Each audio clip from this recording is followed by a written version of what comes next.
Assalamualaikum warahmatullahi wabarakatuh. Selamat pagi anak-anak, selamat bertemu kembali di pembelajaran IPS kelas 8 semester 2. Apakah kalian sudah siap untuk mengikuti pelajaran hari ini? Oke, untuk materi semester 2 hanya ada satu KD saja, yaitu perubahan masyarakat Indonesia pada masa penjajahan dan tumbuhnya semangat kebangsaan. Oke, sebelum kita pelajari lebih lanjut tentang materi tersebut, Bu Ida akan menyampaikan KI dan KD-nya terlebih dahulu. Untuk KI 3 itu penilaian tentang pengetahuan, memahami dan menerapkan pengetahuan faktual, konseptual, dan prosedural berdasarkan rasa ingin tahunya tentang ilmu pengetahuan, teknologi, seni budaya terkait fenomena dan kejadian tampak mata. Kemudian KI 4, penilaian keterampilan, yaitu mengolah, menyajikan, dan menalar dalam ranah konkret, menggunakan, mengurai, merangkai, memodifikasi, dan membuat, dan ranah abstrak, menulis, membaca, menghitung, menggambar, dan mengarang, sesuai dengan yang dipelajari di sekolah, dan sumber lain yang sama dalam sudut pandang atau teori. Kemudian untuk KD-nya,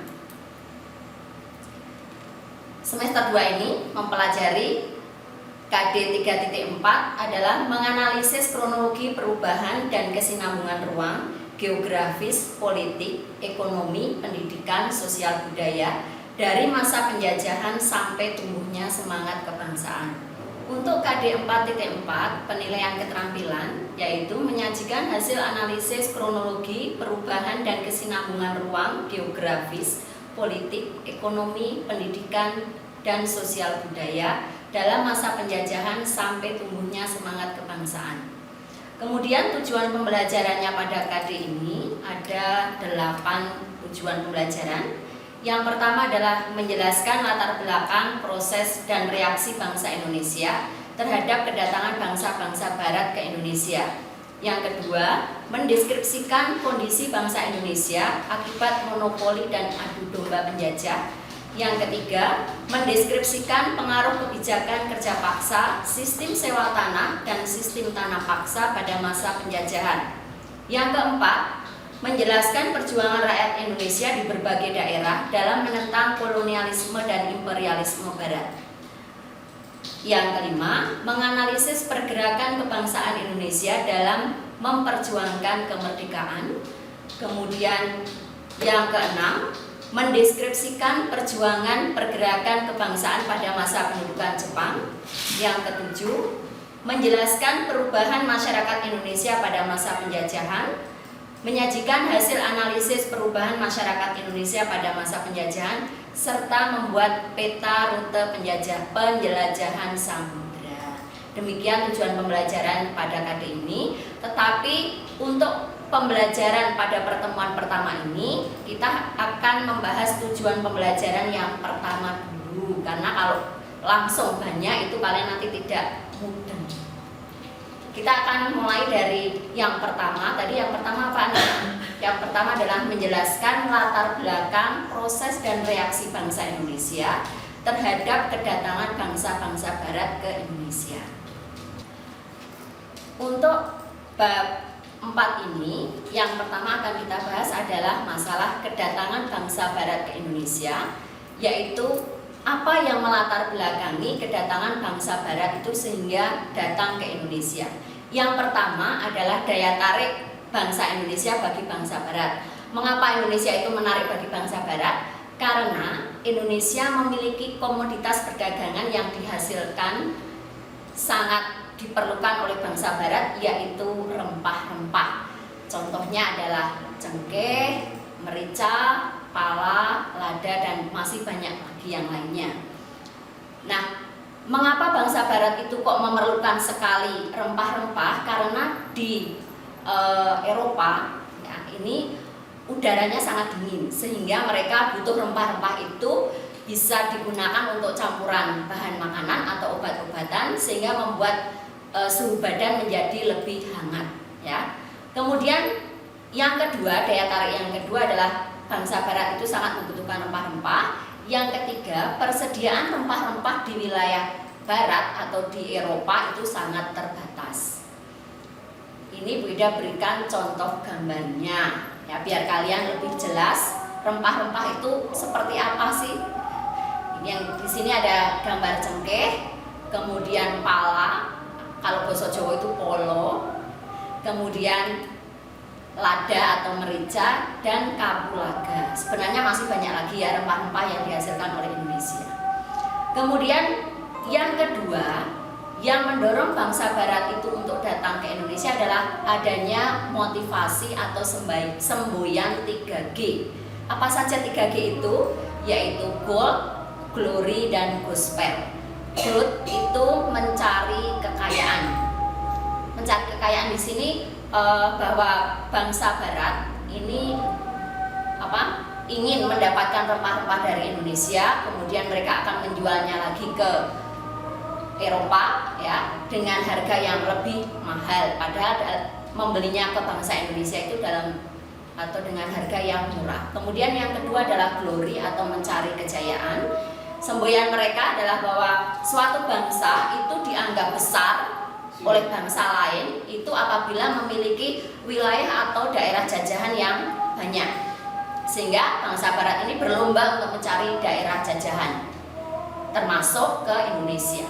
Kemudian yang ketiga adalah gospel, yaitu menyebarkan agama Nasrani. Nah, ini nantinya selain mereka itu mencari kekayaan, kemudian ingin mendapatkan kejayaan, mereka juga punya tugas suci, yaitu menyebarkan agama Nasrani ke wilayah Indonesia. Terus yang ketiga yang mendorong mereka untuk datang ke Indonesia adalah adanya revolusi industri. Apa itu revolusi industri? Pengertiannya adalah pergantian atau perubahan secara menyeluruh dalam produksi barang yang sebelumnya menggunakan tenaga manusia diganti dengan tenaga mesin. Jadi semuanya yang punya tenaga manusia secara manual diganti dengan menggunakan tenaga mesin. Tujuannya apa? Agar mendapatkan produksi barang dalam jumlah yang banyak tetapi waktunya singkat saja. Kemudian tujuannya adalah bangsa Barat ini ya dengan melakukan penjelajahan samudra itu yang pertama adalah untuk mencari bahan baku untuk keperluan industrinya, karena di Eropa sudah kekurangan sehingga mencari ke Indonesia. Kemudian mereka juga ingin mencari daerah untuk pemasaran hasil industrinya. Dan yang ketiga yang lebih memperkuat mereka untuk datang ke Indonesia adalah ditemukannya mesin uap, kompas, serta mesin pemintal. Nah, ini yang mempermudah bangsa Barat melakukan penjajahan di Indonesia. Kemudian itu tadi latar belakang yang mendorong bangsa Barat sampai ke Indonesia. Lalu bangsa Barat mana sajakah yang datang ke Indonesia? Ada 4 ya. Yang pertama adalah bangsa Portugis, kemudian bangsa Spanyol, bangsa Inggris, dan bangsa Belanda. Kita mulai dari bangsa Portugis dulu ya. Perjalanan bangsa Portugis untuk mencari sumber rempah-rempah ini diawali dari kota Lisabon ya, Portugis pada tahun 1486, dipelopori oleh Bartolomeus Dias melakukan pelayaran pertama menyusuri pantai barat Afrika. Ia bermaksud melakukan pelayaran ke India, namun gagal. Kemudian Portugis dapat mencapai Malaka pada tahun 1511 di bawah pimpinan Alfonso de Albuquerque. Ia berhasil menguasai Malaka dan Myanmar. Selanjutnya, Portugis menjalin hubungan dagang dengan Maluku. Pada tahun 1512, bangsa Portugis telah berhasil sampai di Maluku di bawah pimpinan Antonio de Abreu dan Francisco Serrao. Ini ya, dari Portugis yang datang terlebih dahulu ke Indonesia, yaitu sampai di daerah Maluku. Kemudian nantinya Portugis ini bekerja sama dengan kerajaan Ternate yang ada di Maluku. Kemudian bangsa Barat yang kedua yang datang ke Indonesia adalah bangsa Spanyol.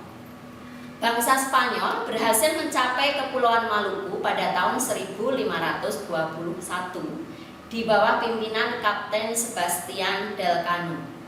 Setelah itu, para pelaut Spanyol berlabuh ke Tidore. Kedatangan pelaut-pelaut tersebut disambut baik oleh Kesultanan Tidore. Alasannya, Tidore ingin mendapatkan sekutu untuk melawan Kesultanan Ternate karena mereka bersaing dalam perdagangan rempah-rempah di Maluku.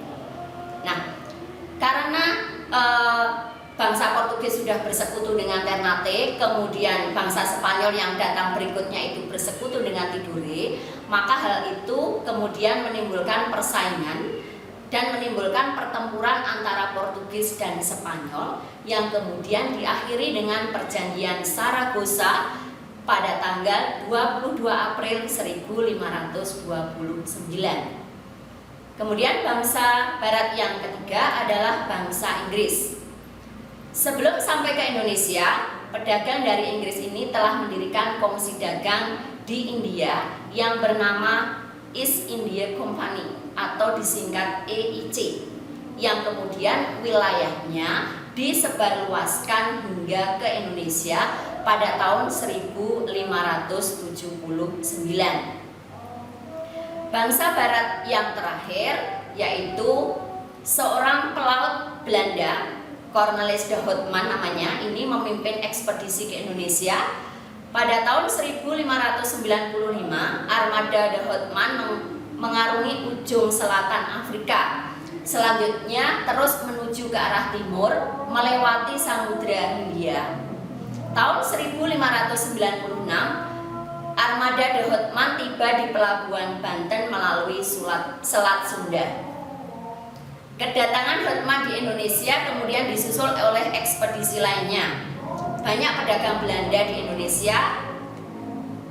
Muncullah persaingan di antara mereka sendiri, kemudian mereka mendirikan komisi dagang untuk mencegah terjadinya persaingan yang tidak sehat di antara pedagang-pedagang Belanda itu sendiri dengan nama Verenigde Oost-Indische Compagnie atau disingkat VOC pada tahun 1602. VOC ini adalah penggabungan dari beberapa perusahaan dagang Belanda. Kemudian dari mulai terbentuknya VOC di Indonesia ini sudah beberapa kali pergantian gubernur jenderal yang memimpin VOC. Gubernur jenderal yang pertama adalah Peter Booth. Dia mendirikan komisi dagang VOC tersebut di Maluku. Kemudian dipindahkan ke Jayakarta atau sekarang dikenal dengan Jakarta.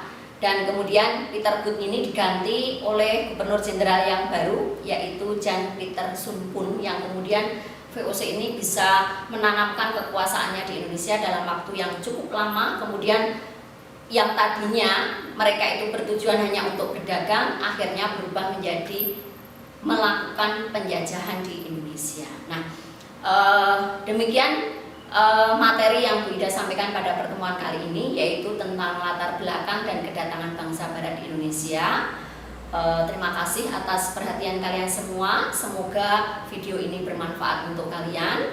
Untuk lebih jelasnya, kalian bisa membaca materinya dari buku paket IPS kelas 8 mulai halaman 194 sampai 203. Nah, nanti Bu Ida akan mengirimkan tugasnya lewat Google Classroom. Demikian, terima kasih. Wassalamualaikum warahmatullahi wabarakatuh.